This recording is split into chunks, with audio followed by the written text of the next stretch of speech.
Good evening everyone. मैं Abhishek Singh आईएफपीएच forum का आप सभी का हार्दिक करता हूं। आईएफपीएच फोरम एक राष्ट्रीय अंतर्राष्ट्रीय होम्योपैथिक संस्था है जो पिछले कोविड काल से निरंतर दैनिक वेबिनार का आयोजन करता आ रहा है। प्रारंभ में ये अंग्रेजी और मलयालम भाषा में किया जाता था। तत्पश्चात राष्ट्रीय भाषा हिंदी में भी इसका आयोजन किया जाने लगा। इस प्रकार के कार्यक्रम का मुख्य उद्देश्य होम्योपैथी की विशिष्ट पहचान के तहत सभी लोगों के पास ज्ञान को साझा करना और सभी के बीच एक सद्भावना को प्रोत्साहित करना है। आइए आज की इस बैठक को प्रारंभ करने से पहले हम 1 मिनट का मौन रखें और ईश्वर से मार्गदर्शन प्राप्त करें। धन्यवाद। मैं आप सभी का पुनः स्वागत करता हूं। आज की इस बैठक के मुख्य गेस्ट हैं वो डॉक्टर मनीष आजाद सिंह सर हैं। डॉक्टर मनीष आजाद सिंह ने बीएचएमएस अपनी होम्योपैथिक यूनिवर्सिटी जयपुर से की है तथा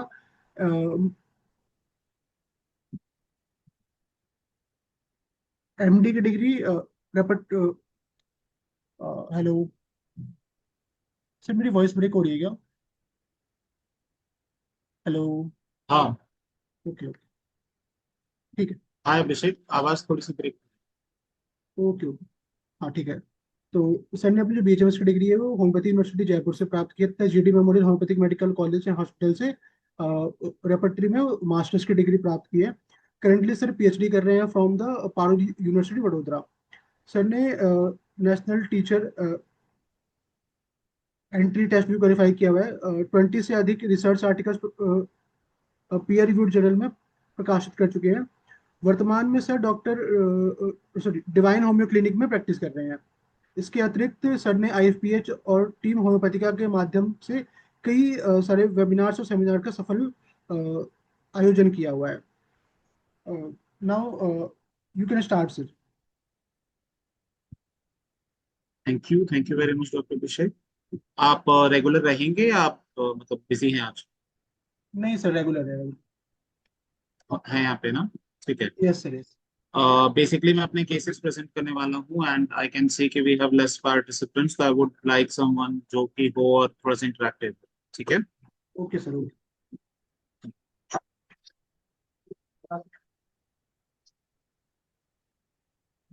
इसमें स्क्रीन विजिबल? हाँ सर।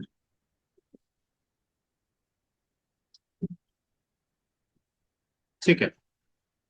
तो आज का टॉपिक शुरू करते हैं। जैसा हमने सभी ने टाइटल में पढ़ा कि आज हम फिशर के दो केसेस पे डिस्कशन करने वाले हैं और उसी चीज के बारे में ही बात करेंगे। तो नमस्कार, मैं हूं डॉक्टर मनीष आजाद सिंह। आप में से कुछ लोगों ने मुझे एज ए मॉडरेटर आईपीएच पे देखा हुआ होगा शायद। तो आज हम इसको समझने की कोशिश कर रहे हैं कि पीक्यूआरएस सिम्टम्स क्या होते हैं, साइकोडायनामिक्स होता क्या है, और हम कैसे इसकी मदद से केसेस को समझ सकते हैं। आज की इस स्लाइड में काफी केसेस हैं, करीबन 5 केसेस हैं। तो अगर हमारे पास वक्त रहता है तो हम इन पांचों केसेस को डिस्कस करेंगे, वरना सिर्फ फिशर के उन दो केसेस पे रह जाएंगे। ठीक है। हमें आज क्या क्या जानने को मिलेगा? हमें ये समझने को मिलेगा कि साइकोडायनामिक्स होता क्या है in a detail process. PQRS symptoms क्या होते हैं। इसके अलावा फिशर के दो केसेस, हेमोरॉइड्स का एक केस रीनल कैल्कुलाई पीसीओडी और साइनोसाइटिस का, और एक केस डर्मेटाइटिस। और इसके बाद हम इस पे कॉम्पाइलेशन नॉलेज में डिस्कशन करेंगे। सो बिना टाइम को वेस्ट किए आइए शुरू करें। सबसे पहले साइकोडायनामिक्स होता क्या है।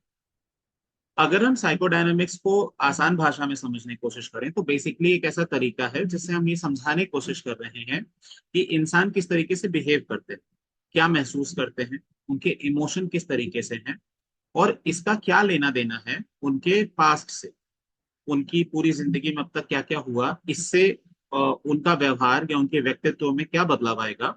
अगर हम इसका एक्सप्लेनेशन समझने की कोशिश करें तो जो एक्सप्लेनेशन निकलेगा वो होगा साइकोडायनामिक्स।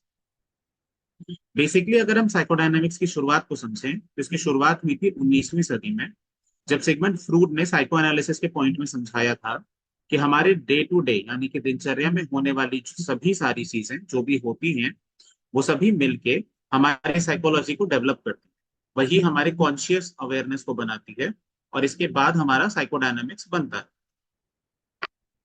अगर हम साइकोडायनामिक्स के कोर प्रिंसिपल्स को समझें तो 3 कोर प्रिंसिपल्स होते हैं। पहला, अनकॉन्शियस माइंड।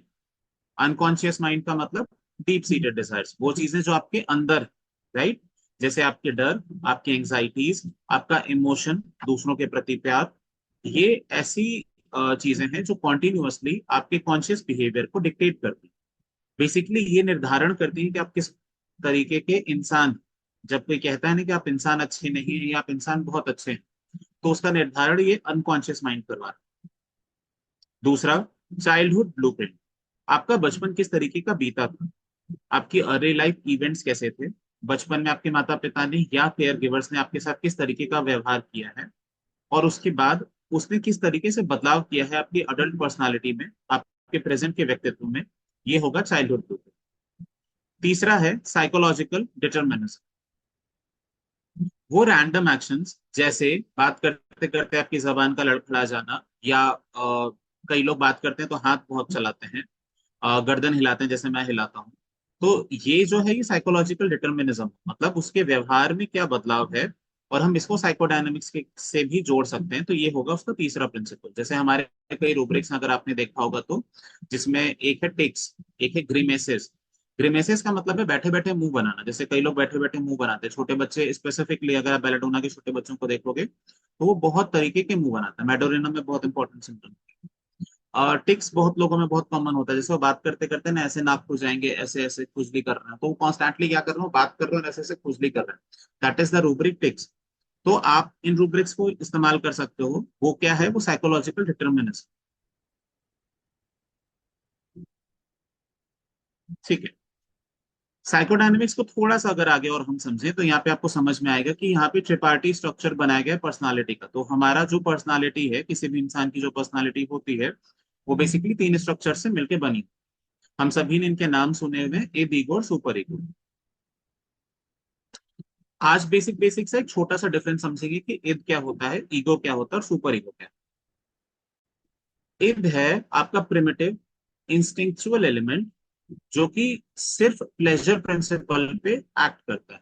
तो ये डिमांड करता है इमीडिएट सेटिस्फैक्शन।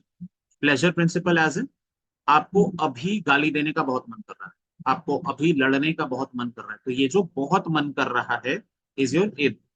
वो आपको प्लेजर दे रहा है। प्लेजर एज इन, मान लो रात के 2 बज रहे हैं और आप कह रहे हो कि मुझे पिज्जा खाना है और चीज बर्स्ट पिज्जा खाना है, पिज्जा हट वाला। कैसे मिलेगा? ऑब्वियसली रात में 2 बजे, आजकल तो वैसे डोमिनोज एंड स्विगी चल रहा है, but let's say imagine the situation कि नहीं मिलेगा, तो आप उस समय मन मारोगे ना। बट वो जो मन कह रहा है, दैट वो जो मन में आ रहा है, दैट इज इट। ठीक है। ईगो होगा रियलिस्टिक डिसीजन। तो वो कंपोनेंट जो आपके उस इद को सप्रेस कर सकता है या तो एक्सप्रेस कर सकता है, वो होगा ईगो। ईगो क्या है? रियलिस्टिक, यानी कि जो वास्तविक में होगा आपके साथ या जो आप बिहेवियर करेंगे। डिसीजन मेकिंग कंपोनेंट, जो कि डिसीजन ले रहा है। Operating on the reality principle, तो जो सच में हो सकता है, जो रियलिटी है उसको समझेगा और उस हिसाब से ऑपरेट करेगा। ये मीडिएट करता है between id and external world. तो एक्सटर्नल वर्ल्ड जो देख रहा है और आपका इद जो कह रहा है, उसके बीच का मीडिएटर है ईगो। अब आता है सुपर ईगो। सुपर ईगो क्या है?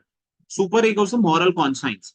मॉरल कॉन्साइंस कैसा? जो इंटरनलाइज करता है सोसाइटल रूल से, सोसाइटी के रूल्स के हिसाब से बनाया गया है। या आपके घर में वो बेसिक हम वर्ड्स यूज करते हैं ना कि आपकी परवरिश बहुत अच्छी है या बहुत खराब है। तो परवरिश क्या है एग्जैक्टली आपको मॉरल साइंस की क्लासेस में बचपन में सिखाया गया ना कि झूठ बोलना पाप है, दूसरों के यहाँ से चोरी करना पाप है। तो आज कितना करते हैं कितना नहीं करते हैं इज डिबेटेबल, बट वो जो मॉरल कॉन्साइंस बना, वो हुआ सुपर ईगो। ठीक है। साधारण एग्जांपल से अगर समझें तो, मेरा रात में 12 बजे 2 बजे पिज्जा खाने का मन कर रहा है, मेरा इद है। मैं अपना मन मार के सो जाऊंगा कि ठीक है सुबह 8 बजे ऑर्डर कर लेंगे या 10 बजे नाश्ते में खा लेंगे, मेरा ईगो है। और मेरा सुपर ईगो मुझे बार बार मन से पेनलाइज कर रहा है कि रात में पिज्जा खाना अच्छी बात नहीं है, आप पहले ही बहुत मोटे हो, पिज्जा खाओगे तो और मोटे हो जाओगे। तो this is your super ego. तो बेसिकली सोसाइटी के रूल्स के हिसाब से, सोसाइटी के नॉर्म्स के हिसाब से जो चीजें आपको समझाई जाएंगी वो होगा सुपर ईगो। जो आप उसके बेसिस पर रियलिटी में डिसीजन लेंगे वो होगा ईगो। और इद होगा आपका प्लेजर के बेसिस पे आप जो करना चाहते हो। मैं करना चाहता हूं कि मैं गाड़ी 220 पे भगा लूं, इज इद। ठीक है। तो ये होगा बेसिक डिफरेंस इद, ईगो और सुपर ईगो। आपको अपने पेशेंट में समझना पड़ेगा कि इसका ईगो इससे ये बुलवा रहा है, लेकिन इसका इद पीछे ही छुपा के बैठा है। जैसे हम बहुत आसानी से बोल देते हैं कि पेशेंट बहुत बॉइस्ट्रस था। बॉइस्ट्रस मतलब अपने बारे में बहुत बातें कर रहा है, खुद की बहुत तारीफ कर रहा है। पॉम्पस इंपॉर्टेंट का रूब्रिक ले लेते हैं कि बहुत पॉम्पोसिटी थी, अपने बारे में बहुत सारी बातें बढ़ा चढ़ा के बोल रहा था, ऐसा लग रहा था कि अपने आप को बहुत इंपॉर्टेंट पर्सन समझता है। जब हम इस तरीके के रूब्रिक्स की बात करेंगे तो वहां पे हम बहुत क्लियरली ये बोल रहे हैं कि इस पर्सन के इद में या सुपर ईगो में ये सारी चीजें छुपी हुई हैं, इसका डेल्यूजन है कि ये बहुत बड़ा आदमी है। ठीक है, ये होगा बेसिक डिफरेंस इद ईगो और सुपर ईगो।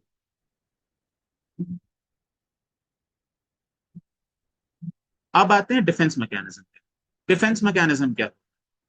जब भी आपके इद ईगो या सुपर ईगो में कोई कॉन्फ्लिक्ट चल रहा होगा तो बॉडी डिफेंस मैकेनिज्म के पास जाएगी। डिफेंस मैकेनिज्म मतलब उस इद ईगो या सुपर ईगो से ज्यादा जरूरी क्या है? आपकी सैनिटी, आपका मेंटल पीस। ठीक है, उस मेंटल पीस को बचाने के लिए, उस एंजाइटी को कम करने के लिए जब बॉडी रिएक्शन देगी तो वो होगा डिफेंस मैकेनिज्म। ठीक है, ये बेसिकली 4 तरीके का होता है। सबसे पहला रिप्रेशन। रिप्रेशन का मतलब जो भी कुछ हुआ, जो कि प्रॉब्लमैटिक था, उसको भूल जाओ या उसको दबा दो, कॉन्शियस अवेयरनेस के अंदर दबा दो। ठीक है, यहाँ पे वो रूब्रिक्स आते हैं ना, एलिमेंट्स फ्रॉम, वो था ना, love pangs and one sided love, love disappointed. क्या हुआ? आपका ब्रेकअप हुआ, आपके ब्रेकअप के बाद से आपकी लाइफ, आपकी जिंदगी खराब हो गई, लेकिन आप क्या करो, उस इमोशंस को सप्रेस कर रहे हो, आपने उस इमोशन को दबाया, रिप्रेस किया। तो forcing distressing memories out of conscious awareness, कुछ ऐसा करो कि याद नहीं है। तो सारा दिन पेशेंट देखते रहो, सारा दिन मशीन जैसा बिहेव करो, सारे दिन मूवीज देखो, अपना ध्यान वहां से भटकाओ। जो बेसिक हमारे घर के बड़े बुजुर्ग सलाह देते हैं वो क्या बता रहे हैं? आपका डिफेंस मैकेनिज्म एक्टिवेट करवा रहे हैं, दैट इज रिप्रेशन। जब हम पेशेंट से कंसल्टेशन कर रहे हैं तो हमें ये रिप्रेशन समझना पड़ेगा, हमें समझना पड़ेगा कि कहाँ पे इसने क्या दबा लिया, कहाँ पे इसकी कौन सी मेमोरी थी जो ट्रिगर कर दी।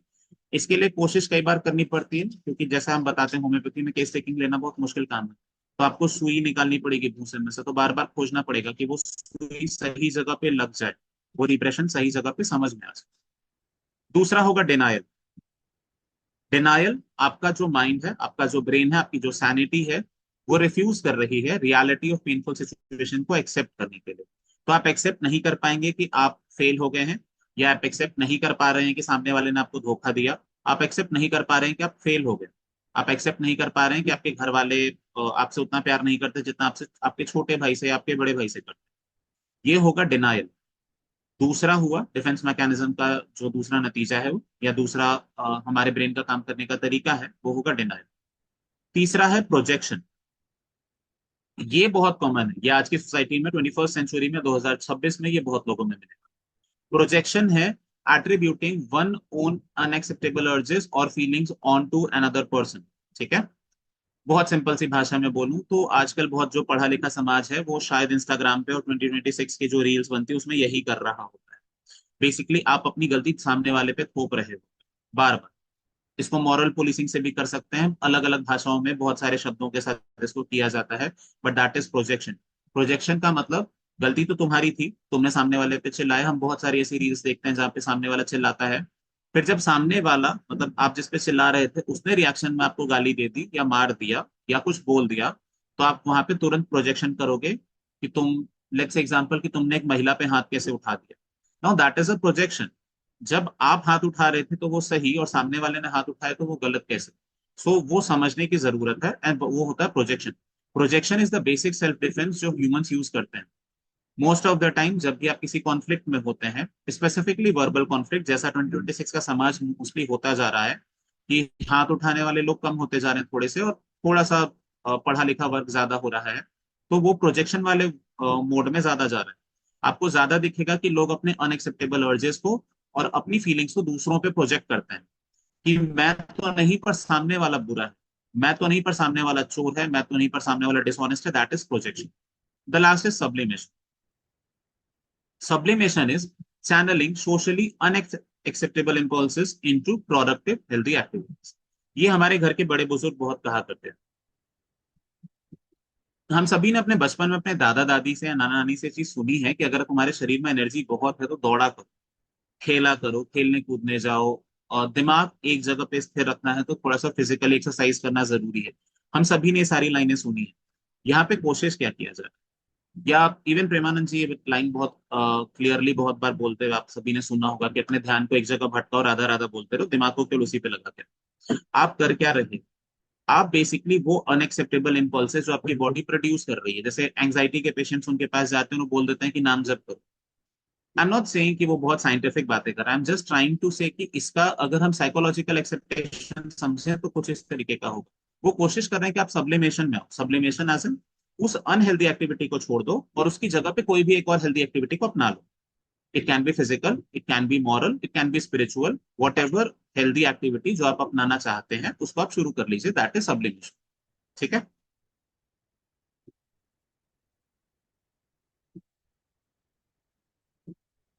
नेक्स्ट टॉपिक है पीक्यूआरएस सिम्टम्स होते क्या। पीक्यूआरएस सिम्टम्स बहुत इजी हैं, हम सभी ने अपने कॉलेज के फर्स्ट ईयर से सुनना शुरू कर दिया था कि पीक्यूआरएस लेना है, पीक्यूआरएस जरूर समझना है। तो पीक्यूआरएस क्या है? एक ऐसा पिक्यूलियर, क्वियर, अनकॉमन, रेयर या स्ट्रेंज सिम्टम जो कि एफोरिज्म 153 ऑर्गन ऑफ मेडिसिन में समझाया गया था, पेशेंट के यूनिक एक्सप्रेशन को, यूनिक कैरेक्टरिस्टिक एक्सप्रेशन को समझा रहा है, और ये उस डिजीज की कॉमन पैथोलॉजी में नहीं होता। इसके सभी एग्जांपल्स में हमने पढ़ा कि अगर किसी को बुखार में प्यास लगती है तो नॉर्मल है, लेकिन प्यास नहीं लगती है तो फिर थर्स्टलेस रेमेडी हो जाएगी। हम सभी ने एके दास के ऑर्गेनल मेडिसिन में इस चीज का एग्जांपल पढ़ा है, राइट? वो होगा पीक्यूआरएस सिम्टम। पीक्यूआरएस सिम्टम मतलब क्या है कि कुछ ऐसा जो कि रेयर था, जो कि कॉमनली नहीं मिलता है। ठीक है। कई बार क्या होता है, जब शुरू शुरू में हम होम्योपैथी प्रैक्टिस करना शुरू करते हैं, और बीइंग अ रेपर्टरी स्टूडेंट हमारा तो कर्स होता है यही वाला कि आप हर सिम्टम को लेने की कोशिश करते हो। आप कोशिश करते हो कि आप पूरे के पूरे पेशेंट को, मतलब हम तो पेशेंट एज अ होल लेके चलते हैं, तो भाई पेशेंट ने बोला कि उसके मुंह से स्मेल आती है तो वो भी ले लो, पेशेंट ने बोला कि उसको भूख नहीं लगती तो वो भी ले लो, प्यास बहुत ज्यादा लगती है तो वो भी ले लो, और सब कुछ ले लो। प्रॉब्लम यहाँ पे नहीं है। प्रॉब्लम क्या है कि आपने समझा ही नहीं कि उस पेशेंट की एग्जैक्ट प्रॉब्लम क्या थी। पीक्यूआरएस कुछ नहीं समझ, की नोट नहीं था आपके पास। ठीक है। अगर आप की नोट नहीं लेके चलोगे तो आपके पास 20-25 दवाइयां ही निकल के आएंगी हर बार, और आप उस 20-25 दवाइयों में बहुत आराम से अपनी प्रैक्टिस कर सकते हो। Can be sulphur, calcarea carb, calcarb, phosphorus, nux vomica, natrum mur. हर बार रेपर्टरी शीट में लाइकोपोडिन जैसी दवाइयां ही आएंगी और आप वही प्रेस्क्राइब करते चले जाओगे, क्योंकि आपने कुछ भी स्ट्रेंज या पिक्यूलियर या रेयर नोट नहीं किया।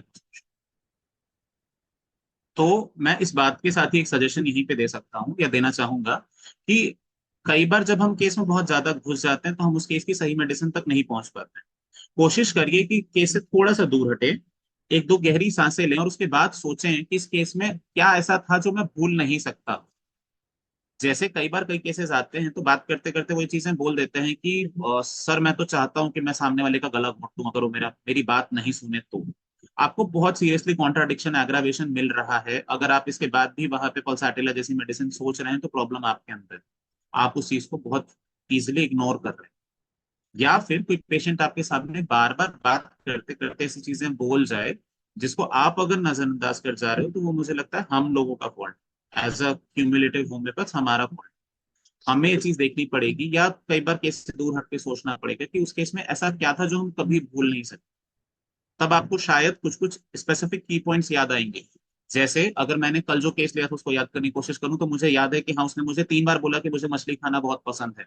आई कांट अवॉइड फिश डिजायर, मैं किसी स्थिति में अवॉइड नहीं कर सकता। और जब मुझे उसके साथ इंडिफरेंस बहुत क्लियरली मिल रहा है, लिकोरिया की कंप्लेंट प्रोमिनेंट है जो 10 साल की एज से फीमेल को हो रही है, तो मैं ऐसे केस में सीपी और नाट्राम्यूट जैसी मेडिसिन को ही डिफरेंशिएट करने की कोशिश करूँ। तो मैं बस ये समझाना चाहता हूँ कि अगर आप इस तरीके से समझने की कोशिश करेंगे तो आपको काफी क्लियर क्लियर तरीके से मेडिसिन दिखेंगे पेशेंट। अभिषेक, मेरी आवाज यहाँ तक ठीक ठाक आ रही है? Yes sir, yes sir. Thank you. So okay. आज का हम पहला केस शुरू करते हैं। ये केस है फिशर इन एनो का। मैं सबसे पहले केस के बारे में थोड़ा थोड़ा सा जानकारी दूंगा, और फिर चाहूंगा कि आप सभी अपने चैट बॉक्स में प्लीज इसका आंसर लिखिए कि अगर ये केस आपके क्लिनिक पे आता तो आप इस चीज की क्या दवा देते। तो इस पेशेंट की एज है 30 ईयर्स। ये एक आईटी प्रोफेशनल है, और पिछले 4 सालों से इसको क्रॉनिक एनल फिशर। इस पेशेंट के बारे में सबसे अच्छी बात बताऊं तो ये होम्योपैथी के बारे में हमसे ज्यादा जानता है। आजकल बहुत सारे ऐसे पेशेंट्स मिलते हैं। तो ये गैस्ट्रोबिन नाम का किसी कंपनी का पेटेंट है, मुझे नाम नहीं याद एग्जैक्टली, बट पेटेंट का नाम गैस्ट्रोबिन है, कंपनी का नाम नहीं है। तो गैस्ट्रोबिन नाम का कोई पेटेंट भी यूज कर रहा था, कालमेक भी खा रहा था, कुछ और पेटेंट भी थे जिसको यूज कर रहा था। मेडिसिन में इसने नाइट्रिक एसिड, रिटानिया, एस्कुलस, कॉलिनसोनिया जैसी बहुत सारी मेडिसिन एक साथ यूज कर चुका। ठीक है। तो ये पेशेंट बेसिकली बहुत सारी मल्टी मेडिसिन ले रहा था। तो होम्योपैथी भी एक्सप्लॉइट कर रहा था, एलोपैथिक में से भी बहुत सारी मेडिसिन मतलब डॉक्टर के साथ बात कर करके लेता रहे। ठीक है, केस को समझते हैं। एनल फिशर है, पिछले 4 सालों से दर्द है और बहुत ज्यादा दर्द। ठीक है, यहाँ पे अगर आप इंटेंसिटी पे ध्यान देंगे तो मैंने लिखा है 9 आउट ऑफ 10 इंटेंसिटी। पेशेंट मेरे सामने बैठा है लेकिन इतना दर्द है कि उसके मुंह पे ग्रीमेसेस मुझे दिख रहे हैं। ठीक है, आई एम नॉट सेइंग कि ग्रीमेसेस का रूब्रिक ले लीजिए, आई एम जस्ट सेइंग कि भाई दिख रहा था कि इतना दर्द में था वो पेशेंट, की इतने मुंह बना रहा था बैठते बैठते कि आपको समझ में आ रहा था कि इस पेशेंट को बहुत बहुत दर्द है। ये दर्द कम से कम 2 से 3 घंटे तक रह जाता था स्टूल के बाद भी। ये रेडिएट करता था स्क्रोटम से टेस्टिस तक, मतलब रेक्टम से पेन स्क्रोटम और टेस्टिस तक आता है। ठीक है, अनसेटिस्फैक्टरी स्टूल पास होते थे और इसमें स्ट्रीक ऑफ ब्लड था और white mucus. Severe rectal pain. Concurrent complaint में इसके साथ और क्या था प्रॉब्लम पेशेंट को? राइट साइडेड शियाटिका था। डेटिंग बैक 2018 से इसको शियाटिका शुरू हुआ था। इसके साथ वर्टेक्स और फोरहेड से इसके बाल ज्यादा झड़ रहे थे। जैसे आप मुझे देख सकते हैं, मेरे वर्टेक्स से ज्यादा झड़ते हैं, इनके फोरहेड से भी झड़ रहे हैं। अगर आप स्टोरी बिहाइंड द कंप्लेंट समझने की कोशिश करेंगे तो यहाँ पे चाइल्डहुड ट्रॉमा बहुत स्पेसिफिक था। चाइल्डहुड ट्रॉमा, इस पेशेंट के सामने इनकी मॉम को मतलब किसी एक्सीडेंट के थ्रू समझिए या गैस का कोई एक्सीडेंट हुआ था, जल गई। ठीक है, she is alive right now also, भगवान उनको लंबी उम्र दें। तो basically third second degree Burns हैं, अभी भी बॉडी पे अच्छा खासा हिस्सा चला हुआ है। तो आप इमेजिन कर सकते हैं 5 साल का बच्चा आपको आके स्टोरी सुना रहा है कि, सॉरी वो 5 साल के थे तब की स्टोरी सुना रहे हैं, उनके सामने उनकी मॉम जलती हुई भाग रही है, वो उनकी छोटी बहन और उनके फादर हाथ से उस आग को बुझाने की कोशिश कर रहे हैं जिनमें उनके हाथ जल रहे हैं, और फिर लेटली फायर एक्सटिंग्विशर और वाटर आता है और वो उससे बुझाते हैं। ठीक है, तो दैट इज वाई वो मैंने साइकिक इंजरी में लिखा हुआ है। इनके मदर और फादर में काफी लड़ाइयाँ होती थी। टिपिकल इंडियन रिलेटिव्स थे इनके घर में, जो हम रिलेटिव्स को जिनको गालियां देते हैं, वैसा ही कुछ रिलेशन था इनकी फैमिली में, जहाँ पे मामा और चाचा, सॉरी चाचा के साइड वाले जो थे वो मम्मी पे बहुत अत्याचार करते थे और बहुत प्रॉब्लम्स थी आपस में फैमिली। तो ये बेसिकली प्रॉब्लम होती थी जिसकी वजह से इनकी मदर ने 2 बार इनके सामने घर छोड़ दिया। ठीक है, ये इनका चाइल्डहुड ट्रॉमा। मदर फिक्सेशन थोड़ा सा ज्यादा था। आप बात बात में इनके सुनेंगे कि ये 3 साल के थे तब से इन्होंने अपनी मदर को सीवियर बर्न सस्टेन करते हुए देखा है। Profound and lasting mother fixation है, और इनको रिवेंज चाहिए कि जिन्होंने जिन्होंने मेरी माँ के साथ गलत किया उनसे उनसे मुझे बदला लेना। ठीक है, पर्सनालिटी। अगर इनकी पर्सनालिटी हम समझें तो कुछ चीजें बहुत फिक्स थी जो कि बहुत क्लियरली दिख रहा था। ठीक है, पोलाइट, तो कोई बेइज्जती नहीं, कोई गंदे तरीके से बात करना नहीं, कभी भी उल्टे तरीके से जवाब देना नहीं। अ, बातों बातों में हंसी मजाक में भी, जैसे मेरा कंसल्टेशन करने का तरीका इतना मतलब ऐसा है कि मैं कोशिश करता हूँ सामने वाला मुझसे फ्रेंडली हो जाए, जितना ज्यादा फ्रैंक होकर मुझसे बात कर सके। ऐसी स्थिति में भी कभी गाली गलौज नहीं निकला मेरे सामने। बहुत पोलाइट था, बहुत आर्टिकुलेट, बहुत डिप्लोमेटिक। कभी भी बहुत सिवियर ओपिनियन नहीं निकलेगा पेशेंट का। और इसके अलावा जो एक्सटीरियर था उससे आपको दिखेगा कि थोड़ा थोड़ा सेल्फ कॉन्फिडेंस की कमी है। ठीक है, रेस्टलेस है अपने करियर में, बहुत हाईली सेंसिटिव है दूसरों के ओपिनियंस के बारे में, और हर चीज को बहुत डिटेल में एक्सप्लेन करता है। तो this was the basic narration जो कि इस केस का मुझे आपको देना था। अब मैं चाहूंगा कि आप लोग चैट बॉक्स में प्लीज लिखिए कि आपके पास अगर ये केस होता तो आप इसको क्या मेडिसिन दें।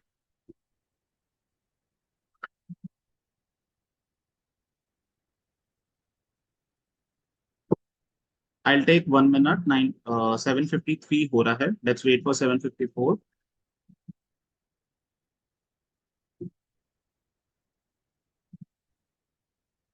हमारे पास 15 पार्टिसिपेंट्स हैं मुझे छोड़ के। तो I'd रिक्वेस्ट एवरीवन, जो भी ये केस सुन रहा है प्लीज चैट बॉक्स में जरूर लिखिए कि अगर ये केस आपके पास होता तो आप क्या मेडिसिन दे रहे हो। रुचिक कुमारी, नाइट्रिक एसिड। अभिषेक, आप कोई मेडिसिन बताना चाहेंगे? सर अभी तो नहीं।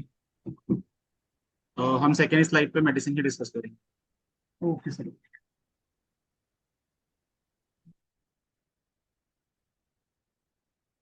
RP Shah sir can step से एग्री। ओके,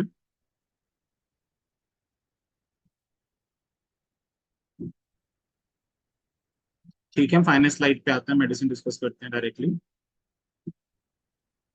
ठीक है, इस केस का पीक्यूआरएस सिम्टम क्या था, सबसे पहले ये ध्यान देने की जरूरत है। आप ऐसा बहुत कम सुनेंगे कि किसी के रेक्टम का पेन, किसी के फिशर का पेन रेक्टम से जेनाइटल्स तक जा रहा है। ठीक है, यानी कि सबसे पहले आपके पास पीक्यूआरएस सिम्टम क्या आया, जो पेशेंट बार बार बोल रहा है कि ये जो रेक्टम का पेन है ये आगे टेस्टिस और स्क्रॉटम तक आ रहा है। ठीक है, तो सबसे पहले आपको इस सिम्टम को पकड़ के ही बैठना है, आप इस सिम्टम को छोड़ ही नहीं सकते। ठीक है, बिकॉज दिस इज यूनिक, ये नहीं होता है। अगर आप फिशर, पाइल्स और ऐसे फिस्टुला जैसे केसेस को डील कर रहे हो तो फिस्टुला में might be possible, but fissure और पाइल्स में ये चीज नहीं हो रही होती है कि कोई पेन जो कि रेक्टम से शुरू हो रहा है वो आगे टेस्टिस और स्क्रॉटम तक आए। ये आपको मिलेगा कि बैठने में दर्द होता है और सिट्स बात के बाद रिलीफ हो जाता है और चलने में दर्द होता है, this is very common, right. But ये मिलना कि वो पेन जेनाइटल्स तक आ रहा है, दिस इज रेयर। तो इस केस का पीक्यूआरएस सिम्टम था कि ये जो पेन है जेनाइटल्स तक आ रहा है।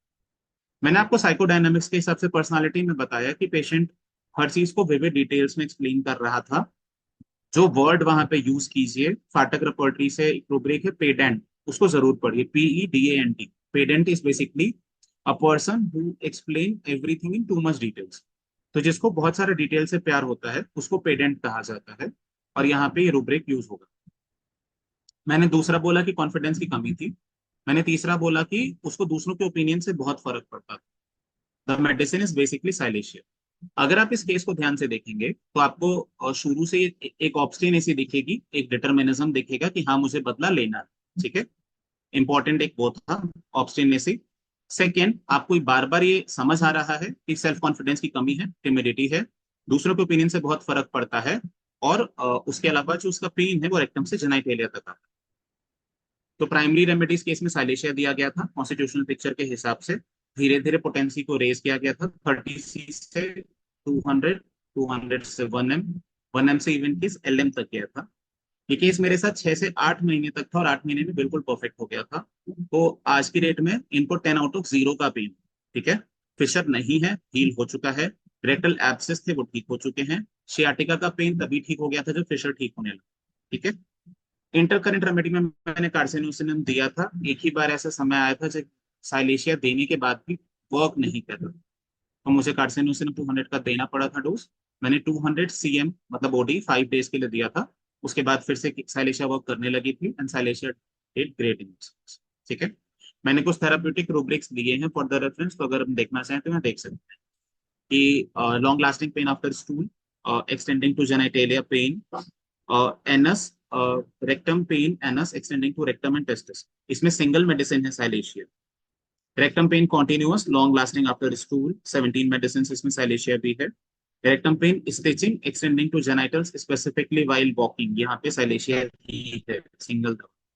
तो जब ऐसा PQRS मिलेगा तो आई वुड रिक्वेस्ट कि इसको जरूर ध्यान से सुने और इस सिम्टम को जरूर कंसिडरेशन। बाशफुल stool silicea.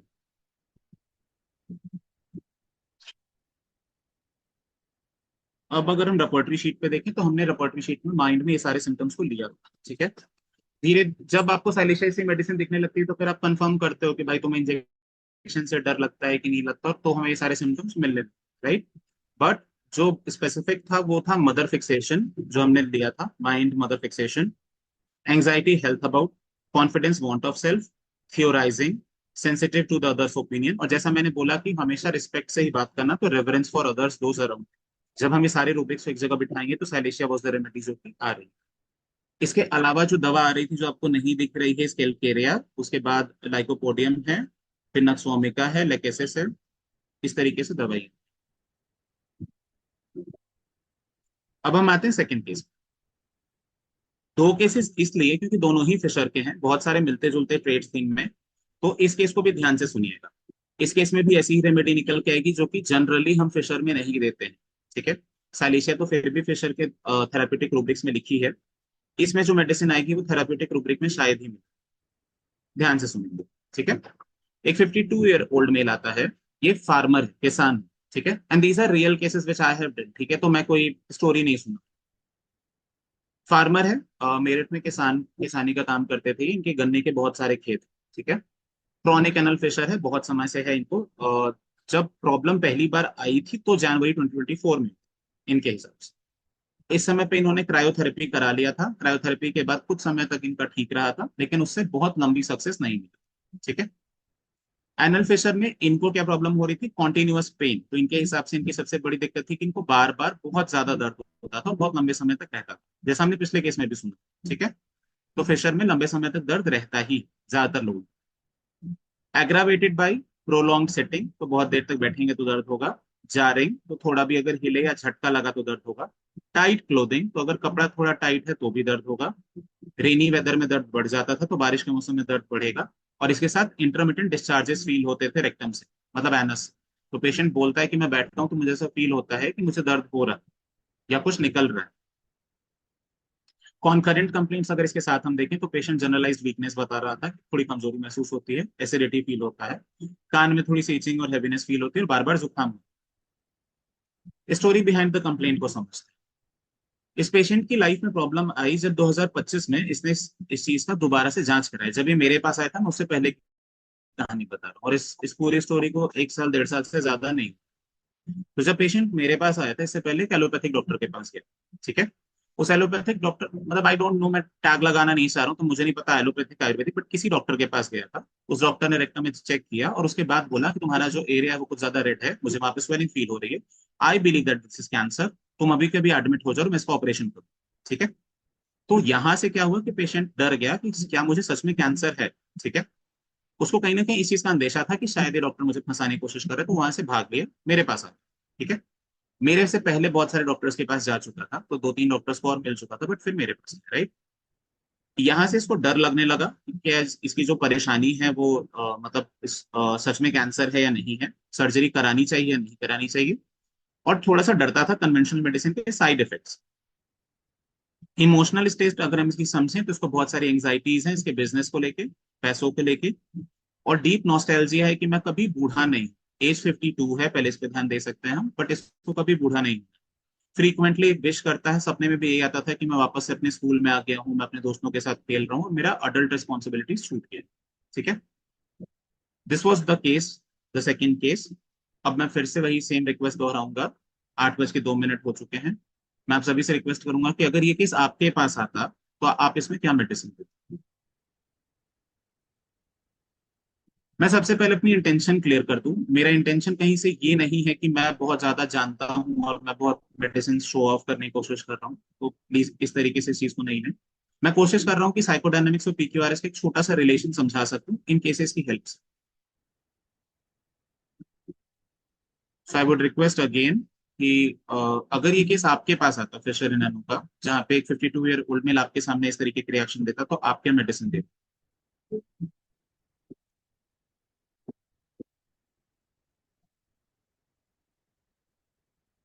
ये चैट बॉक्स बिल्कुल खाली है।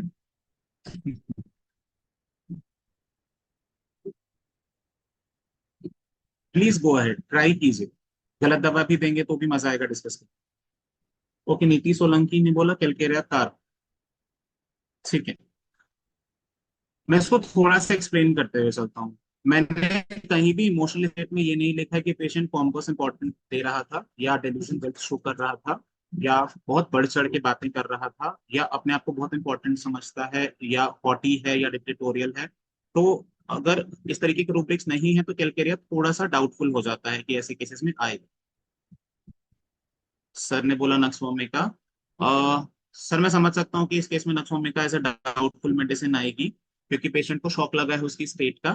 बट द फैमिली के जो सिम्टम्स है वो थोड़े थोड़े मैच करेंगे नक्सवामी से। Nitric acid, okay. Nitric acid नहीं है ये केस। नाइट्रिक, सबसे पहले अगर आप एसिड ग्रुप की रेमेडीज को थॉट प्रोसेस में डाल रहे हैं, तो सबसे पहले इस चीज को समझिए कि एसिड ग्रुप क्या है। वीकनेस, जो कि आपको इस केस में मिल रहा है, बहुत श्योर है, बट रिवेंज नहीं है। दूसरा, कहीं से उसने ऐसा नहीं बोला कि मतलब लोग मुझे सॉरी बोलते हैं तो मुझे फर्क नहीं पड़ता, ठीक है। Nitric acid, there is a symptom which is very prominent, is कि do not moves by others sorrow या रिमॉर्स। तो अगर कोई माफी भी मांगने आएगा तो nitric acid do not moves होता है, ठीक है। तो एक सबसे पहला तो वहीं पर डिस्टिंक्शन हो सकता है। Again nux vomica, thank you, great. So we got our 1 minute and we have 4 suggestions with us. Sorry, I'm very clumsy. हाँ, so we have 4 suggestions with us. Nitric acid, Naxomica, calcareous carbon, nitric acid again. Okay. हम इसको समझते हैं, इसमें मजा आएगा। ये case अच्छा था। यहाँ पे मोस्ट पीक्यूआरएस सिम्टम क्या था कि पेशेंट कि जो बिहेवियर में प्रॉब्लम हुआ था वो कहाँ से हुआ था, वो हुआ था बेसिकली जब उस डॉक्टर ने डराया था। ठीक है, तो यहाँ पे मोस्ट इंपॉर्टेंट सिम्टम जो आपको समझना था, जिसके लिए वो भाग के मेरे पास आया था, वो था वो डर, जो उस डॉक्टर ने डरा दिया कि आपको रेक्टल कैंसर है, आप सर्जरी कराओ नहीं तो आप मर जाओ। राइट। तो the most important symptom was the fear which basically came into this case. ठीक है। मैं इसको पीक्यूआरए सिम्टम्स की हेल्प से समझाने की कोशिश करता हूँ सबसे पहले। वैसे आपने प्रेस्क्रिप्शन देख लिया होगा। सो सबसे पहले terror of darkness and light seeking.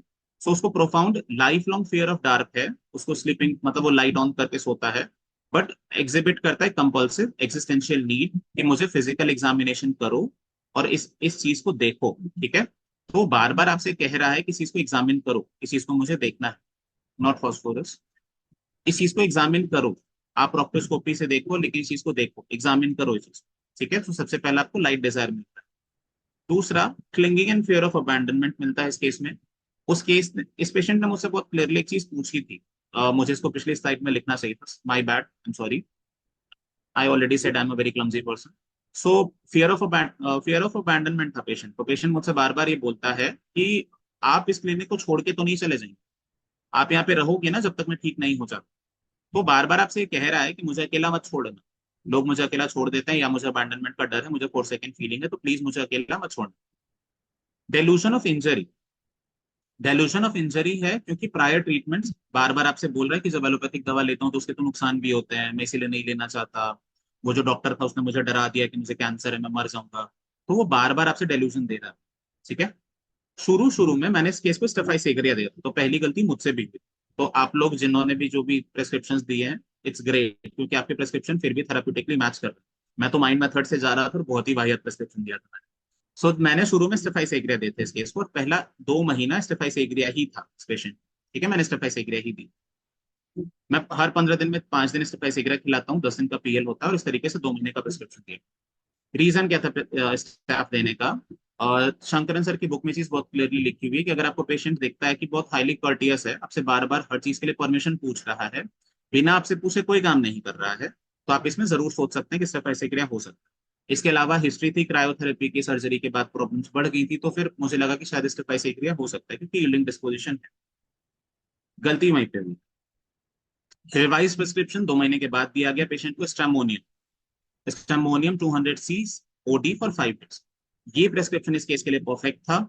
इस केस में जो नक्स ओमेगा की फैमिली के साथ अलग था स्टैमोनियम की फैमिली का, वो था शॉक के बाद प्रॉब्लम होना। दोनों ही फैमिलीज में कॉमन है, नक्स ओमेगा में भी फैमिली में भी है और स्टैमोनियम की फैमिली में भी है। एक शॉक आएगा लाइफ में, एक ग्रीफ आएगा लाइफ में, जिसकी वजह से सारी की सारी प्रॉब्लम्स आएगी। ये स्टैम की फैमिली में भी, राइट। उसके साथ हमें बहुत क्लियरली मिल रहा था कि अंधेरे से डर। मुझ पे पेशेंट क्लिंग कर रहा था कि आप तो छोड़ के नहीं चले जाओगे, तो फोर सेकेंड फीलिंग का भी था, बट क्लिंगिंग भी था। ठीक है। उसके साथ उसको डेल्यूजन इंजरी भी था। तो बेसिकली हमें वो सारी चीजें अपने सामने मिल रही थी, बट हम नहीं देख पा रहे। हम उसकी जगह पे ऐसी थेराप्यूटिक रेमेडीज को बिठाने की कोशिश कर रहे थे कि कहीं से फिशर बैठ जाए इस ग्रुप में। ठीक है। कई बार ऐसा होता है कि वो इंजरी क्योंकि फिजिकल नहीं है, तो शायद आपको थेराप्यूटिकली भी किसी मेडिसिन में नहीं मिलेगी, वहां पे आपको माइंड को क्लियरली पकड़ना पड़ेगा। ठीक है। मैं रूब्रिक्स दिखा देता हूँ जो हमने इस केस में लिए। सबसे इंपॉर्टेंट रूब्रिक था एलिमेंट्स फ्रॉम फ्राइड, क्योंकि ऑब्वियसली डरने के बाद से नाटक आया था। पेशेंट में अल्कोहलिज्म अच्छा खासा था, तो ये लिया था मैंने। एंग्जाइटी, डार्क और लाइट डिजायर, ये दोनों लिया था मैंने, क्योंकि उसको प्रॉब्लम थी डार्क से और वो चाह रहा था मुझसे कि मैं बार बार एग्जामिन करूं। इस पेशेंट ने मुझसे बहुत बार बोला था कि आप एक बार देखिए तो सही। ठीक है। मेरे से पहले जिस डॉक्टर के पास था, उस डॉक्टर की आके इसने मुझे शिकायत भी यही की थी कि वो डॉक्टर साहब देखते ही नहीं। ठीक है। तो this was clear light Dzire.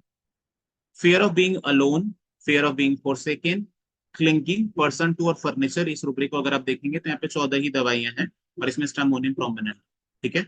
इसके साथ आपको बेलाडोना का बेला मतलब फैमिली की सिमिलैरिटी बता रहा हूँ, इसमें आपको बेलाडोना का बहुत क्लियर मिल रहा था कि मुझे हमेशा अपने यूथ में रहना है, मुझे हमेशा अपने बचपने में रहना है, मुझे कभी रिस्पॉन्सिबिलिटी नहीं चाहिए। तो आपको बेला की सिमिलर फैमिली भी मिल रही थी। ठीक है। तो बेला और स्टैम सेम फैमिली के हैं। यहाँ पे ये प्रेस्क्रिप्शन स्टैमोनियम बना था और इसके बाद से केस परफेक्ट, आज के टाइम पे बिल्कुल ठीक है। एंड इस केस ने भी करीबन 6 से 7 महीने दवा खाई थी, इसमें से 2 महीने मेरी गलती थी, मैंने गलत prescription which I later realised. So this was the case. Second, third case, this case was of haemorrhoids. ठीक है। हमारे पास अभी भी 20 मिनट बाकी है, तो हम इस केस को भी डिस्कशन करते हैं। हेमरोइड्स का केस है। एक 62 ईयर ओल्ड मेल आता है। ठीक है। एज को ध्यान देंगे, 62 ईयर ओल्ड मेल है। प्रेजेंट आता है with painless external hemorrhoids. Painless external hemorrhoids है 5 से 6 महीने से। हेमोरॉइड्स पेनलेस है, 6 महीने से ही है। पेन तभी एक्सपीरियंस होता है जब हम स्पेसिफिक पोजीशन में बैठते हैं। ये स्पेसिफिक पोजीशन क्या थी, पैर पे पैर चढ़ा के बैठते हैं। कि जब आप क्रॉस लेग बैठ रहे हैं तो पेन हो रहा है, क्रॉस लेग नहीं बैठेंगे तो पेन नहीं होगा। ठीक है। कॉन्करेंटली इनको डेली कॉन्स्टिपेशन होता है। अनसेटिस्फैक्टरी इनकम्प्लीट स्टूल है। एसिडिटी होता है। सावर इरिटेशन आते हैं। अच्छा, इनकी हिचकियां बहुत कमाल थी, मतलब ये बहुत जोर जोर की हिचकियां लेते थे। वो यहाँ पे लिखा हुआ नहीं इसलिए मैं बता रहा हूँ इस चीज को। इनकी हिचकियां बहुत कमाल थी, मतलब ये आपसे अगर 15 मिनट का कंसल्टेशन चल रहा है फॉलोअप में तो 15 मिनट तक हिचकियां लेते थे। जो हमने वो गदर मूवी में देखा है ना, वो सरदार मजाक मजाक में करता है, ये इनके साथ सीरियसली सब। इसके अलावा ओनाइकोमाइकोसिस था, फंगल नेल इन्फेक्शन आपको बहुत क्लियरली दिखेगा। ब्रिटन नेल्स थे लेफ्ट हैंड में, और अल्कोहलिज्म था जो कि बहुत क्लियरली था। ठीक है। इनकी स्टोरी बताता हूँ कंप्लेंट के पीछे की। ये बेसिकली थे एसबीआई के इंश्योरेंस ऑफिसर। ठीक है। अच्छी पोस्ट थी। 60-61 के आसपास पे इनका रिटायरमेंट। ठीक है। और अच्छी खासी पोजीशन पे थे, इनका पूरा का पूरा एरिया इनका बहुत सम्मान करता था, सब लोग इनके पास अपने काम लेके आते थे। ठीक है। तो ये बेसिकली ना उस तरीके के ओहदे पे बैठे थे। ठीक है। अब सडनली इनका होता है रिटायरमेंट। रिटायरमेंट के बाद इनको लगता है कि अब मेरी आइडेंटिटी, मेरा यूनिफॉर्म, मेरी अथॉरिटी, मेरा सोशल रेलेवेंस, ये सब जा चुके हैं। राइट। यहाँ से इनका शिट कॉन्फ्लिक्ट, जो हम हमर थ्योरी में पढ़ते हैं शिट कॉन्फ्लिक्ट, वो बेसिकली इनका शुरू हो गया। इनको इंटेंस फेयर होने लगा कि ये इररेलेवेंट। ठीक है। और अब ये अपनी वो जो डीप इंपॉर्टेंस कि मैं इंपॉर्टेंट हूँ, वो जो नीड को ये फुलफिल करना चाह रहे थे, उसके लिए इन्होंने क्या शुरू किया, कोचिंग सेंटर। ठीक है। इनको बायोलॉजी का ज्ञान था तो इन्होंने कोचिंग सेंटर शुरू किया जहाँ पे ये बायोलॉजी की ज्ञान देते थे स्टूडेंट्स को फ्री में। कि जिन बच्चों को पैसों की जरूरत है, मतलब पैसे नहीं है जिनके पास, वो आए और वहां पे पढ़े। ठीक है। तो बच्चों को ज्ञान दे रहे फ्री में। और यहाँ पे इन्होंने अपने आप को एक बहुत बड़ा ग्रेट मैन मान लिया है, क्योंकि ये आपके सामने आके भी बोलेंगे कि आपको पता है मैं बच्चों को पढ़ाता हूँ, मुझे तो बायोलॉजी का खुद से नॉलेज है। कि मैं पेशेंट्स की ही लाइन बोल रहा हूँ कि मुझे तो बायोलॉजी का खुद ही नॉलेज है, मैं तो खुद ही जानता हूँ कि मुझे क्या परेशानी है। मैं तो जानता हूँ कि मुझे क्या दिक्कत है, इसीलिए मैं आपके पास आया हूँ, आप ही मुझे ठीक कर सकते हो, आपने बहुत सारे पेशेंट्स को ठीक किया, आप ही मुझे ठीक कर दो। तो these are the lines basically जो पेशेंट मुझे बोल रहा है। इसके साथ वो कांस्टेंट फ्लैटरी चाहता है, वो चाहता है कि लोग उसको कांस्टेंट फ्लैटर करें और वो बदले में उनको फ्लैटर करता है। ठीक है। ये अपनी वाइफ अपने साथ सिर्फ इसलिए लेके आता है क्योंकि ये चाहता है कि इसकी वाइफ के सामने इसकी तारीफ की जाए। ठीक है। और ये अपने सारे रिश्तेदारों से आपको फोन करके बात करवा देगा अगर 2 महीने में इसको ट्रस्ट हो जाता है। मेरे पे हो गया था तो इसने मुझे बात करवाई थी अपने सारे रिश्तेदारों से। इसका इनके छोटे वाले जो दामाद है वो बीएएमएस के सरकारी ऑफिसर हैं, तो इन्होंने उनसे भी बात कराई।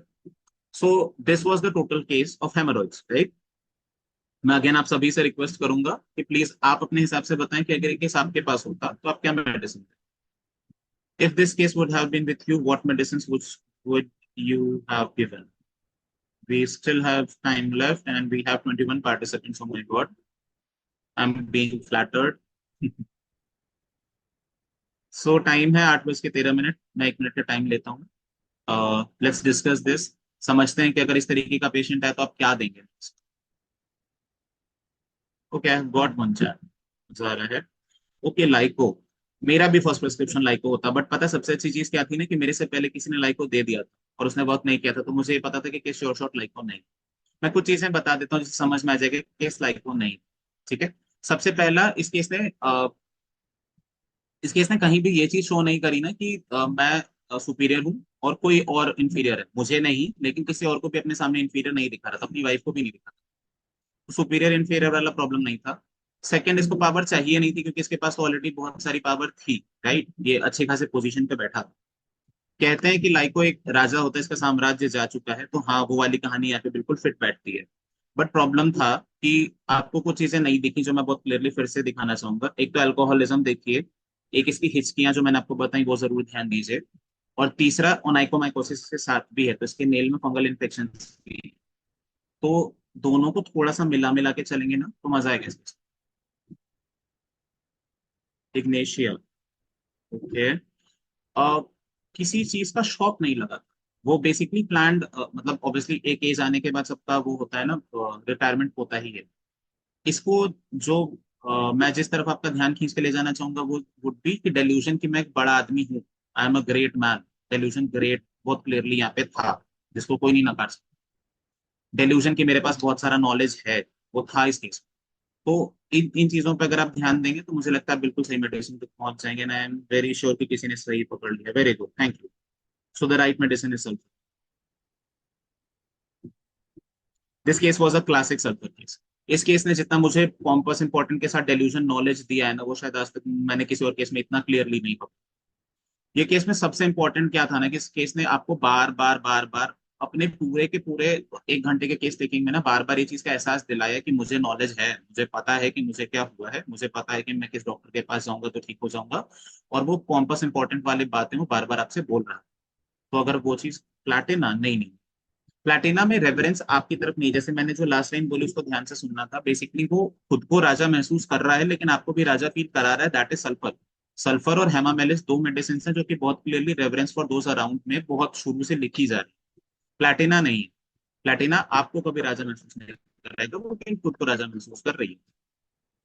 सो this was a classic sulphur case. इससे ज्यादा क्लासिक सल्फर केस मैंने कभी नहीं देखा था। यहाँ पे delusion great, pompous important, benevolence, delusion well, reverence from those around him, और हिपोक्रेसी बहुत साफ साफ दिखती है। मैं इसके इसका हिपोक्रेसी जरूर बताना चाहूंगा। ये पेशेंट खुद अल्कोहलिक है, ठीक है, डेली दारू पीता है और इस चीज में कोई लगाव नहीं, पीता ही है, डेली पिएगा, ठीक है। बट उसके बाद भी अपने भांजे को, मतलब इसका अपने भांजे को लेके आया था मेरे पास ट्रीटमेंट के लिए, तो अपने भांजे को बिठा के ज्ञान देता है कि इसके पिताजी मर गए क्योंकि वो डेली अल्कोहल पीते थे।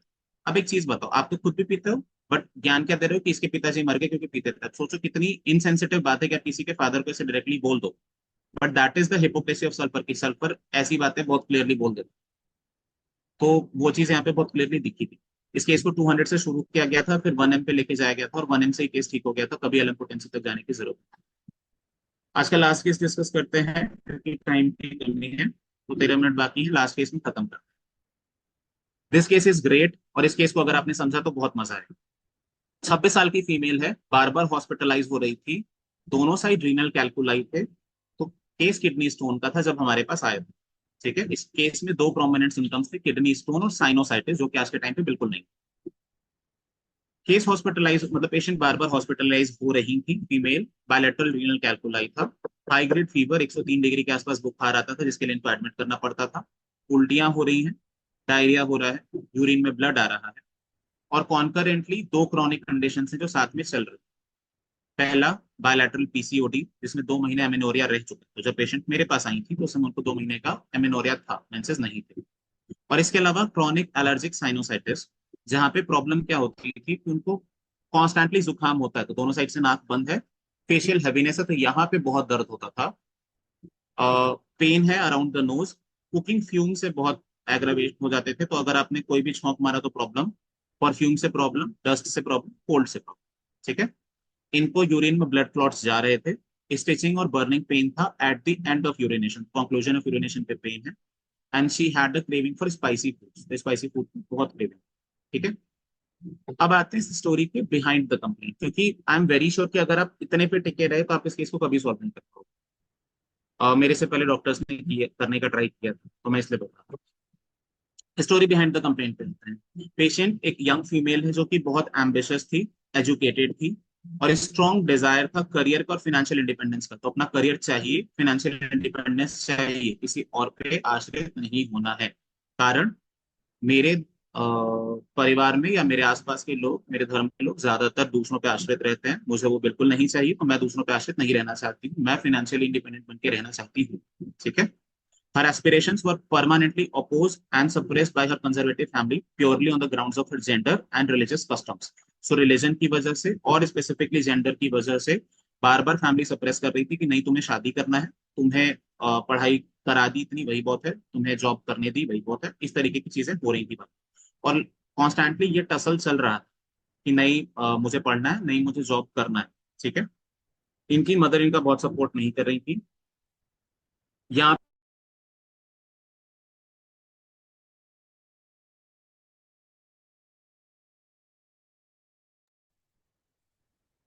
जो लड़कों को तो अपॉर्चुनिटी दे रहे हैं क्योंकि भाई थे साथ में, उनको अपॉर्चुनिटी मिल रही थी, लेकिन बीइंग फीमेल इनको वो अपॉर्चुनिटी नहीं मिल रही। इस साइकोलॉजिकल स्टेट के साथ कपल करोगे आप तो आपको दिखेगा कि फैमिली में इसके अलावा स्ट्रॉन्ग साइकोटिक बैकग्राउंड था। इनकी मदर, इनकी सिस्टर और इनकी अंकल तीनों को ही गॉल ब्लैडर स्टोन रह चुका, ठीक है, तो बहुत स्ट्रॉन्ग लिथेमिया कह लो आप, चाहे साइकोटिक बैकग्राउंड कह लो, बहुत स्ट्रॉन्गली था। This is the all the case. ये केस 4 जो था ये यही, इसके बारे में इतनी डिटेल बता सकता। अब मैं रिक्वेस्ट करूंगा आप सभी से, अगेन हमारे पास 1 मिनट का टाइम है, हम इस केस की मेडिसिन पे डिस्कस करते हैं। तो लेट्स टेक 1 मिनट। आप में से जो भी बताना चाहे कि इस केस में हम क्या मेडिसिन दे सकते हैं, प्लीज बताएं। इस केस में ध्यान देने बात यह है कि बहुत एम्बिशियस है, चाहती है कि जॉब करें। Okay, natrum mur and medorrhinum. इस केस में नाट्रम म्यूर दिया गया था, मेडोराइनम कभी नहीं दिया गया था। नाट्रम म्यूर दिया गया था, नाट्रम म्यूर से हेडेक और साइनस में रिलीफ मिला था। बट जो मेन कंप्लेंट जिसके लिए मेरे पास आई थी, किडनी स्टोन, में कभी रिलीफ। नाट्रम म्यूर दिया गया था, स्टेफाइसेग्रिया दिया गया था। ये दोनों प्रिस्क्रिप्शन मेरे से पहले चल चुके हैं। नक्सवामे का नहीं, एंगर नहीं था, इरिटेबिलिटी नहीं थी उस लेवल की, जील था, बिल्कुल सही बात है, एम्बिशन था, बहुत सही, लेकिन नहीं, नक्सवामिका का केस नहीं।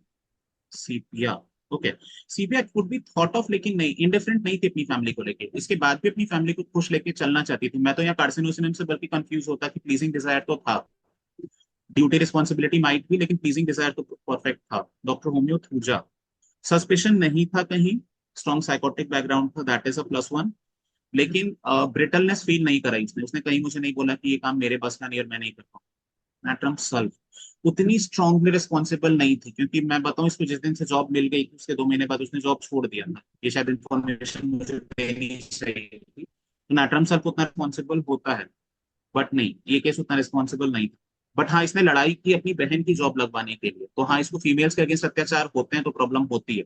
And this is the hint which I can give, कि फीमेल्स के अगेंस्ट अगर अत्याचार हो रहा है तो प्रॉब्लम है, उसके लिए तो स्टैंड लेना है, एंड नॉट इग्नेशिया।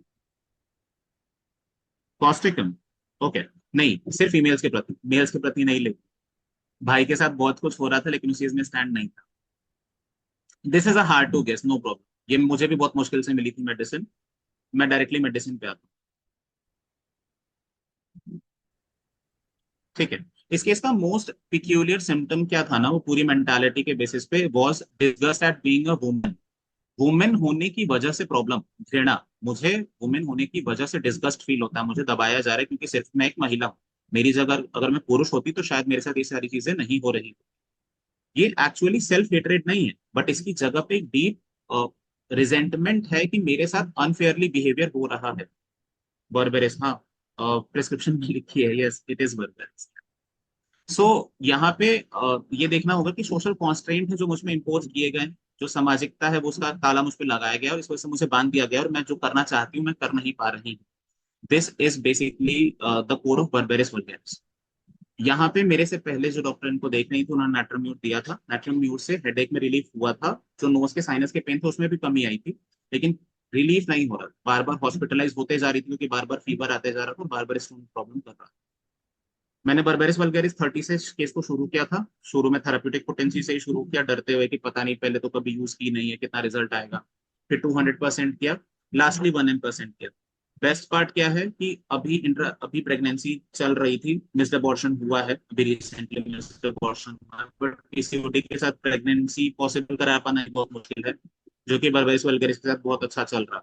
तो I am very happy with the medicine जो चल रही है। दोनों स्टोन एक्सपेल हो चुके हैं, तो अभी कोई स्टोन नहीं पेशेंट के साथ। साइनोसाइटिस इज लाइक 5% रिमेनेंट की शायद ही कभी अपनी प्रेजेंस फील कराता है, एंड उसके साथ मेंसेस आ गए थे, एंड पेशेंट अभी प्रेग्नेंट भी हुई थी, 6 महीने के बाद में से अबॉर्शन हुआ है। So it it was a great success, मुझे तो बहुत मजा आया था इस केस में। So it was a classic berberis vulgaris case. मैं इसमें रिपोर्टी शीट दिखाना चाहूंगा कि मैंने क्या क्या लिया। इस केस में एक रूब्रिक था, elements from abuse after being sexually, क्योंकि obviously on the basis of the sex the case was kind of abused for the constant problems, right. Second, social social position चाहिए था लाइफ में, तो increase social position में single medicine synthesis Adonis में berberis vulgaris. Anxiety money matters obviously था, audacity था, क्योंकि audacity की आप क्लियरली वो चीज वोकली बोल पा रहे हो अपने घर वालों को कि आप मेरे साथ गलत कर रहे हो, आपने मेरे पे अत्याचार किया है, तो दैट इज ऑडेसिटी। इंटरप्शन से कंफ्यूजन आएगा, आप जितनी बार इसकी बातों को टोकोगे आप वो उतनी बार अपना सेंटेंस भूल जाएंगे और फिर से दोबारा से पूरा सेंटेंस। डेल्यूशन में उनको घोस्ट, और कोलकाता से बॉर्न अप फैमिली है तो उनको अपने मतलब उनके एरिया में बहुत स्टोरी सुनी है तो उन्होंने घोस्ट वगैरह देखे, ऐसा उनका कहना। मोस्ट इंपॉर्टेंट था disgust of being a woman, जो कि बहुत इंपॉर्टेंट था इस केस के लिए। फ्रीडम सेंसेशन ऑफ डिजायर, तो डिजायर चाहिए फ्रीडम का, गवर्नमेंट खाने की बहुत शौकीन थी। अब इसके बाद की अगर आप रूब्रिक देखोगे तो humiliated feeling, inadequate feeling, insecurity mental as a women, तो as a women mental insecurity, malicious और सेंटिमेंट। अगर हम इन सारे रूब्रिक्स को देखें तो आपको दिखेगा कि हाँ, berberis is the only medicine जो कि सारे रूब्रिक्स को कवर करे। हम पांचवें केस पे नहीं जाएंगे क्योंकि इतने से काफी है। दीज आर द रिपोर्ट्स मैं दिखाना चाहूंगा। इस केस में रिपोर्ट्स हैं मेरे पास, जो कि जनरली नहीं होती हैं। ये भी मेरे साथ रहने वाला दुर्भाग्य है। तो बेसिकली किडनी स्टोन पे अगर आप ध्यान से देखते हैं, दोनों में 25 अक्टूबर की रिपोर्ट्स हैं और इसके बाद 5/5 यानी कि 5 मई की रिपोर्ट्स हैं। तो आप इसमें देखेंगे कि आगे किडनी स्टोन, हाँ, सबसे ऊपर राइट किडनी है और उसके नीचे लेफ्ट किडनी, इसमें आप दोनों में देखेंगे। तो 6 mm और 4 mm का स्टोन था लेफ्ट किडनी में और 4 mm का स्टोन था राइट, ठीक है। और अभी आप इसके बाद 5/5/2026 की अगर आप रिपोर्ट देखते हैं तो मिस्ड अबॉर्शन दिखेगा आपको, और उसके अलावा कोई स्टोन नहीं दिखेगा, पीसीओडी है, ठीक है। तो this was the case basically, जो कि बर्बेरिस वल्गेरिस से ठीक। तो it is not only a therapeutic remedy, अगर हम समझने की कोशिश करें तो। जैसे स्टैमोनियम सिर्फ डर की दवा नहीं है, ऐसे बर्बेरिस वल्गेरिस सिर्फ स्टोन की दवा है। ठीक है, that was all for the day. मैं समझाना चाहूंगा इसीलिए कि साइकोडायनामिक्स को समझने की कोशिश करें प्लीज, पीक्यूआरएस को देखें, आपको समझ में आ जाएगा कि केस में क्या चल रहा है। Thank you.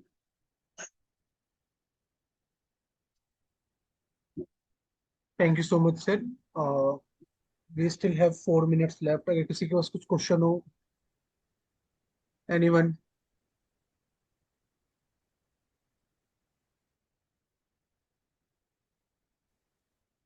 Thank you, Abhishek ji, and congratulations, Dr. Manish ji. Very thank you. nice, wonderful case presentation. According to psychodynamic sign and symptom or cure the patient anal fissure. Very nice, excellent session. So, main cause of disease, psychodynamic. According to जी law of sir. homeopathic science, main cause of disease. आ भी गया सुनो तात मानस रोगा जिनते दुख पावन से। मन के ही बीमारी से सब बीमारी होता। और फिर जी चाहे पेट का बीमारी हो, चाहे जो भी हो, लीवर तो या पेट का जो है कंस्टिपेशन जो है, ड्यू टू फीलिया, due to anxiety, due to जो है जिसके कारण से होता। और रिजल्ट जो है हमारा क्वेश्चन है शरीर पर आता है। तो बहुत अच्छा है, बहुत बढ़िया लगा आपका यह जो है केस पर। मनीष सर। सर एक क्वेश्चन है चैट बॉक्स में। जी, मैंने देखा एनल फिस्टुला का साइकोडायनामिक समझने की बात करने की। ठीक है, इट्स बेसिकली शिट कॉन्फ्लिक्ट। अगर आप कॉन्फ्लिक्ट के हिसाब से चल रहे हैं, अगर आप हेमर थ्योरी को देख रहे हैं, तो it's basically shit conflict. Shit conflict को अगर आपको समझना है तो इसको बेसिकली ऐसे देखिए, मैं इसको समझाने की कोशिश करता हूँ। I have 2 minutes left. Basically आप जितने भी हेमरोइड्स के केस, फिशर के केस और फिस्टुला के केसेस देखेंगे, यहाँ पे आपको दिखेगा कि पेशेंट, आप इवन जब बार बार हम नाइट्रिक एसिड को पढ़ रहे थे, और नाइट्रिक एसिड को हम देखते हैं कि इस केस में यूज किया जाता है, तो why nitric acid, because there there is a history जहाँ पे आपकी बार बार बेइज्जती की गई है, जहाँ पे आपको बार बार बुरा भला बोला गया है, आप उस चीज से बाहर नहीं निकल पा रहे हैं, आप उस ट्रॉमा को नहीं छोड़ पा रहे हैं, और उस डिसरिस्पेक्ट की वजह से, उस ट्रॉमा की वजह से, उस प्रॉब्लम की वजह से आपकी लाइफ में ये स्थिति अभी आई है। जो भी लोग आपके पास पाइल्स के, फिशर के, फिस्टुला की प्रॉब्लम्स के लिए आते हैं, इनसे एक बार जरूर इनकी लाइफ में घुस के हिस्ट्री पूछिएगा, थोड़ा सा दोस्ती वगैरह करके। स्पेसिफिकली इसीलिए मेरे पास ज्यादा पेशेंट्स यंग एज के होते हैं, क्योंकि ये थोड़ा सा फ्रैंक हो जाता है। आप इनसे बात करके देखिएगा, ये अपनी लाइफ में खुद बताएंगे कि हाँ, मेरे स्कूल टाइम में मेरी टीचर मेरे को बहुत बुली करती थी, या मेरे फ्रेंड्स मेरी बहुत बेइज्जती किया करते थे। फिस्टुला के केसेस में आप देखोगे, जैसे मेरे पास जो फिस्टुला के केसेस आए, तो उसमें से एक केस बहुत इंपॉर्टेंट है, मैं बताना चाहूंगा। वो फादर नहीं बन सकते, ठीक है। एंड उनके लिए बहुत ही शर्मनाक बात थी, क्योंकि मतलब नॉट ऑफेंडिंग एनीवन, बट उनके रिलीजन में स्पेसिफिकली बहुत लोग, मतलब बहुत सारे बच्चे होते हैं, और उनके लिए बहुत ही शर्मनाक था, because he was a Haji and he can't conceive, तो उनके लिए बहुत प्रॉब्लमैटिक था वो। और उस चीज की वजह से वो डर था, और वो जो बेइज्जती थी, उस चीज को वो बर्दाश्त नहीं कर पा रहे थे, वो बार बार उस चीज के बारे में सोच रहे थे, and that cause the problem in him. तो अगर आप शिट कॉन्फ्लिक्ट के हिसाब से इस चीज को हिस्ट्री में जाके देखेंगे बार बार, तो आपको दिखेगा कि लाइफ में एक टर्ब्यूलेंस है, एक प्रॉब्लम है, और अगर आप उस प्रॉब्लम के बेसिस पे मेडिसिन को समझने की कोशिश करेंगे, तो आपको दिखेगा कि मेडिसिन ये है। इस केस में पूजा मेडिसिन थी। और मैं इस बार लास्ट में रूब्रिक देना चाहूंगा। बीगेटिंग चाइल्ड करके एक रूब्रिक है माइंड में, सिंथेसिस एडोनिस में है बीगेटिंग चाइल्ड, बच्चे की चाहत। और इस रूब्रिक में कैलकेरिया और पूजा जैसी मेडिसिन बहुत प्रोमिनेंटली हैं। I think that was my time and thank you very much. मुझे बहुत मजा आया आज, so thank you. Thank you so much, sir, for this wonderful session. I would like to call Dr. Anjali ma'am for the next session.